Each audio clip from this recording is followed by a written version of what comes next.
गुगलवर best home in Nashik type करून थकलात? आता वेळ आहे दीपक बिल्डर्स अँड डेव्हलपर्स यांच्या DBD होम फेस्ट 2025 ला भेट देण्याची। इथे आहे नाशिक मधील प्रोजेक्ट्सचे अनेक पर्याय एकाच छताखाली। 22 सप्टेंबर ते 22 ऑक्टोबर पर्यंत नक्की या आणि बुक करा तुमचं dream home. DBD home fest 2025, 3 lives Govindnagar Nashik. Call 7796 833 833।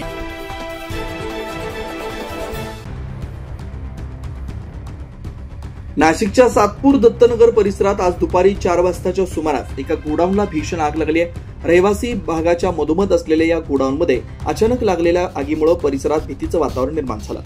दुपारच्या सुमारास चिंचाळे येथील गोडाऊनला अचानक आग लागल्यानं काही क्षणात संपूर्ण गोडाऊन जळून खाक झालं। या घटनेची माहिती सामाजिक कार्यकर्ते विजय बिरकुल यांनी तात्काळ सातपूर अग्निशामक दलाला दिली। घटनेनंतर अग्निशामक दलाचे वाहन चालक तुपलोंडे व जवान शुभम लाड, गौरव जाधव यांनी घटनास्थळी धाव घेऊन शर्थीचे प्रयत्न करत आग आटोक्यात आणली। आज शुक्रवार दुपारी 1:40 जय बुरकुल यांचा फोन आला की जय गारमेंट याच्या मागे अंबड लिंक रोड दत्तनगर येथे गोडाऊनला आग लागलेली आहे। त्यानुसार सातपूर अग्निशामक दलाचा बंब 3308 हा स्टाफसह घटनास्थळी आला असता आग ही मोठ्या प्रमाणात असल्याने MIDC अंबड यांची गाडी मदतीकरता बोलवली होती।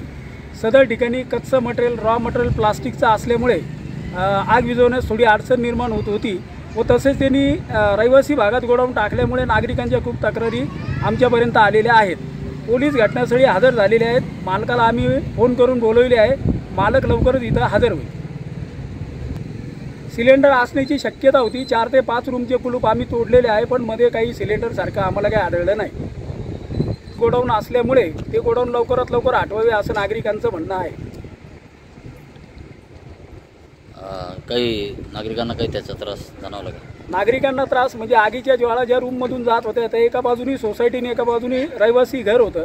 ते 2 मजली असल्यामुळे तिथलं त्या लोकांना आम्ही आल्या बाजूला केलं, म्हणजे घराच्या बाहेर काढलं, सुरक्षित ठिकाणी उभं केलं आणि त्या बाजूची आग विझून त्यांना सुरक्षित तुम्ही आत असं जाणून त्यांना परत आपल्या घरात जाण्यास सांगितलं। सुदैवाने यात जीवितहानी झालेली नाही, पण गोडाऊनच्या दोन्ही बाजूला रहिवासी घर असल्यामुळे मोठा अनर्थ टळला। दरम्यान घटनेची माहिती मिळाल्यानंतर पोलिसांनी गोडाऊन मालकाशी संपर्क साधला असता त्यांनी उडवाउडवीची उत्तर दिल्याचं सांगितलं जातं। स्थानिक नागरिकांनी रहिवासी भागात गोडाऊन उभारणीबद्दल प्रशासनाला सवाल केला। अशा निष्काळजी गोडाऊन मालकावर तात्काळ कारवाई करावी अशी मागणी केली जाते। या घटनेनंतर सातपूर परिसरात नागरिकांमध्ये प्रचंड संताप उसळला। 9 न्यूज महाराष्ट्रासाठी प्रतिनिधी ज्ञानेश्वर आंधळे, सातपूर।